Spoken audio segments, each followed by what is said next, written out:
महाराज जी यहाँ कुटिया में कड़ाके की ठंड में कैसे रह लेते हैं? ठंड है, अब यही रह लेते हैं, भजन कर, भजन में सब कुछ जायज है, भजन में कहीं भी रह सकता है कोई। हम मणि महल जाते हैं जी। और उत्तराखंड जाते हैं 4-4 महीना। पहाड़ों पर तो बड़ी ठंड रहती है, कैसे? हाँ, पहाड़ों पर ठंड बहुत रहती है, रह जाते हैं सब भजन में, धुनी पे आते हैं, हमारा धुनी चेतन रहता है, वही भजन राम राम जपते ठंड सब भूल जाती है। सब भजन में बहुत शक्ति है, भजन में शक्ति है। भजन में शक्ति है। दोस्तों, वृंदावन की इस यात्रा में लगातार त्यागी तपस्वी महान संतों के दर्शन ठाकुर जी राधा रानी की कृपा से हो रहे हैं।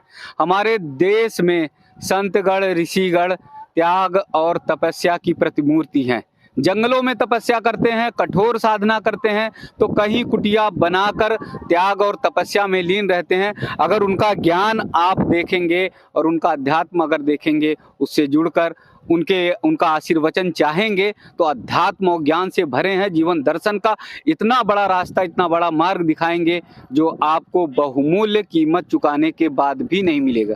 आज एक ऐसे ही संत का दर्शन करा रहे हैं, कुटिया में है। आप कुटिया देख रहे होंगे, महाराज जी की कुटिया के अंदर ही चलेंगे जिससे महाराज जी का आशीर्वाद भी मिले। छोटी सी कुटिया बनाए हुए हैं, आपको लगेगा कि महाराज जी बड़े सहज हैं, बड़े साधारण हैं और बस एक धुनी और चिमटा लगाए हुए और यहाँ तपस्या कर रहे हैं।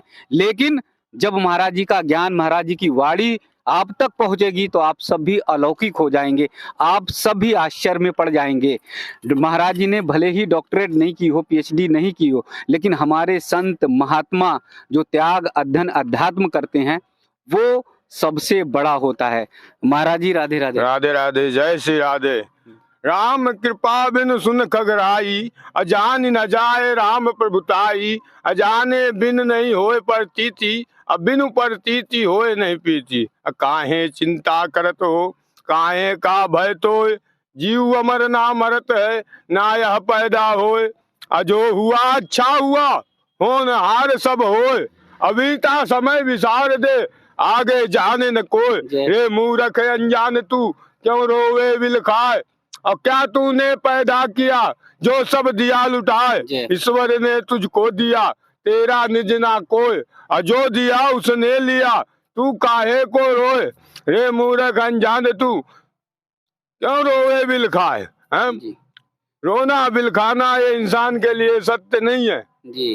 जो राम भरोसे छोड़ दो वही सब कुछ है जी। लेकिन आज जो है दुनिया में थोड़ा बहुत हानि लाभ होता है तो लोग घबरा जाते हैं, रोने लगते हैं और वो सोचते हैं कि मेरा सब कुछ लुट गया। जो कर्म निस दिन करे, अर्पित करे भगवान। और सुख भोगे संसार में मिले आनंद अखंड। कर्म करो, सुख का चिंता ना करो। सुख संपत्ति सब भगवान सबके लिए बनाए हैं, सबको समय पे मिलेगा, कर्म पे मिलेगा। कर्म प्रधान होता है, इंसान को अपना कर्म करना चाहिए। कर्म से ही सब चीज उसको मिल सकती है, सब कुछ मिल सकता है, भजन से मिल सकता है। आज के समय में इंसान थोड़ा सा कर्म किया नहीं और फल की इच्छा उसे तुरंत चाहता है। हाँ, तुरंत चाहिए, तो वो तुरंत की इच्छा त्याग दो जी। और सब राम पे त्याग दो कि सब जो करना है सब का है।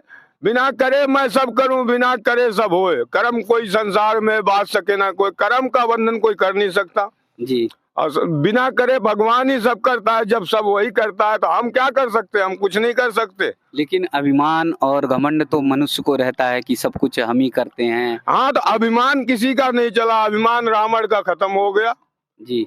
और संसार में जितने हुए अभिमान परशुराम का खत्म हो गया। राम रमापति कर धन ले वो खैचौ चाप मिटे मोर संदेह। तो उन्हें संदेह हो गया था जो कि सब कुछ देख लिया कि स्वयं भगवान है, साक्षात भगवान है। अपने शक्ति से देख लिया, वो बल था उनके पास, शक्ति थी, वो भजन था, भजन का बल था। लेकिन फिर भी अभिमान था कि अभिमान का नाश हुआ जी जी। तो राम वैष्णव बाढ़ जब चढ़ गया तो छूटेगा जी जी।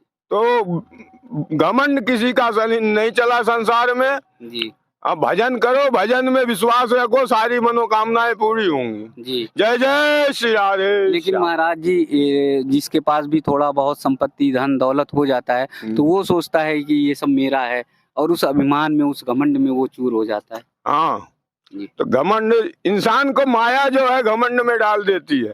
मुझसे ज्यादा लगाव ना रखो, जितना जरूरत है उतना ही रख लेना चाहिए इंसान को। स्वामी इतना दीजिए जामा कुटुंब समाए, और मैं ना भूखा रहूं साधु ना भूखा जाए। साधु भी भूखा नहीं जाना चाहिए, बस इतना ही रहे इंसान को शांति रहे। शांति है तो सब कुछ है, नहीं तो रावण का सोना बेकार था। रावण का भी सोना बेकार, लंका बेकार हो गई, सोना उसको शांति नहीं थी। अशांति और घमंड अहंकार था, पूरी लंका को जो है सोने की लंका को जो है बर्बाद कर दिया। जी महाराज जी, यहाँ कुटिया में कड़ाके की ठंड में कैसे रह लेते हैं? ठंड है, अब यहीं रह लेते हैं, भजन कर। भजन में सब कुछ जायज है, भजन में कहीं भी रह सकता है कोई। हम हरी महल जाते हैं और उत्तराखंड जाते हैं 4-4 महीना। महाराज जी जैसे बता रहे हैं पहाड़ों में भी रहते हैं? हाँ रहते हैं हम जी। कहाँ? मतलब उत्तराखंड में रहते हैं। जमुनोत्री, गंगोत्री, केदार, बद्री 4 धाम करते हैं। उसके बाद मणि महल जाते हैं, सावन में वहाँ रहते हैं। अति आनंद आता है, बहुत सा आनंद आता है। फल, सेब, संतरा, वहाँ ऐसे बहुत से झाड़ है, बहुत सुंदर सुंदर झाड़ है सब खा। तो वहाँ तो पहाड़ों पर तो बड़ी ठंड रहती है, कैसे? हाँ पहाड़ों पर ठंड बहुत रहती है, रह जाते हैं सब भजन में। धुनी पे आते हैं, हमारा धुनी चेतन रहता है, वहीं भजन राम राम जपते ठंड सब भूल जाती है। सब भजन में बहुत शक्ति है, भजन में शक्ति है, भजन में शक्ति है। जी जी। वो भजन से ठंड और वो सब दूर हो जाती है, दूर हो जाता है। कबीरदास ने सिद्ध करके दिखाया। कबीरदास ने, एक कलंकी था, उसने गौ हत्या की थी जी। तो गौ हत्या जब उसने की तो वो सबको जाके बोलता था कि मैं गौ हत्या किया हूँ, मुझे भोजन दो। कोई नहीं देता था उसे भोजन। तू गौ हत्या है, तू कलंकी है, तो ये भोजन कौन देगा? जी। तो कबीरदास के पास गया, बोले महाराज मुझे भोजन दो, मैं महीनों से भूखा हूँ, मुझे कोई भोजन नहीं देता, मैं गौ हत्या करके आया हूँ। तो बोले गौ हत्या करके आया? बोले हाँ। बोले एक बार राम बोल।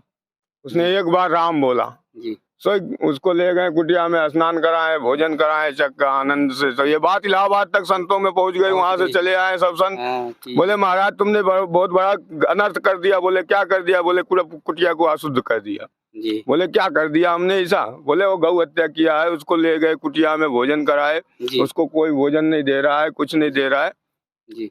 बोले उसने एक बार राम बोला जी। एक बार राम बोलने से गौ हत्या का पाप उसका धुल गया जी। तब मैं उसको अंदर ले गया कुटिया में, वो शुद्ध हो गया जी जी।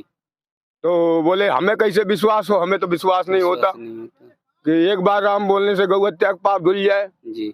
बोले तुम्हें विश्वास नहीं होता, तुम्हें जो करना है कर लो, हमको तो विश्वास है, हमने सिद्ध कर दिया है जी।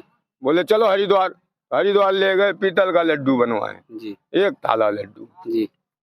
पीतल का लड्डू जब बनवाए तो वो लड्डू जो है जी, पीतल का लड्डू बोले अगर संतों ने कि अगर ये नंदी पालेगा जी, ये नंदी पालेगा तो वो मान जाएंगे हम कि एक बार राम बोलने से गौ हत्या का पाप धुल जाता है जी। और सोई धुल गया जी। तो तुरंत नंदी को ले गए, कबीरदास रखे और बोले राम तुम्हारी महिमा तुम समझो और भोग लगाओ।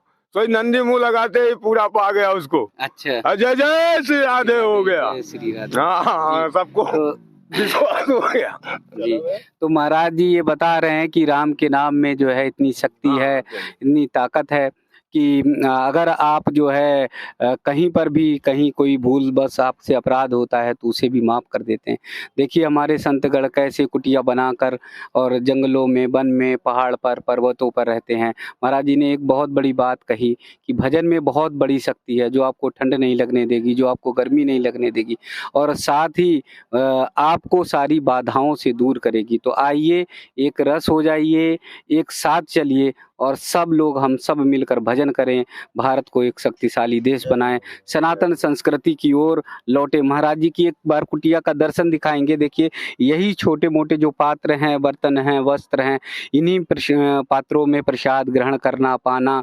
जो भगत जगत आ जाता है तो वहाँ यहाँ पर भी स्वागत सत्कार जो भी बन पड़ता है उसी के अनुसार महाराज जी करते हैं। तो एक बार ये आप सब समझिए, जो कुटिया में महाराज जी संत लोग रहते हैं वो संत महाराज जी ये बहुत साधारण नहीं है, असाधारण है, क्योंकि वो ज्ञान के अथाह सागर हैं। तो इसलिए आप सब जो है संतों की शरण में आइए, संतों का वंदन करिए, नमन करिए। एक बार पूरी कुटिया, इसी कुटिया में कड़ाके की ठंड में, जहाँ हम लोग घर में रहते हैं, पूरी व्यवस्था है और एसी भी है या रूम हीटर भी है, उसके बाद भी हमको ठंड लगती है। लेकिन महाराज जी लोगों का त्याग और तपस्या ऐसा रहता है कि इस कड़ाके की ठंड में भी कुटिया बनाकर रह लेते हैं। तो आइए एक बार फिर सनातन संस्कृति की ओर लौटना है तो ऐसे संतों को वंदन और नमन करना है।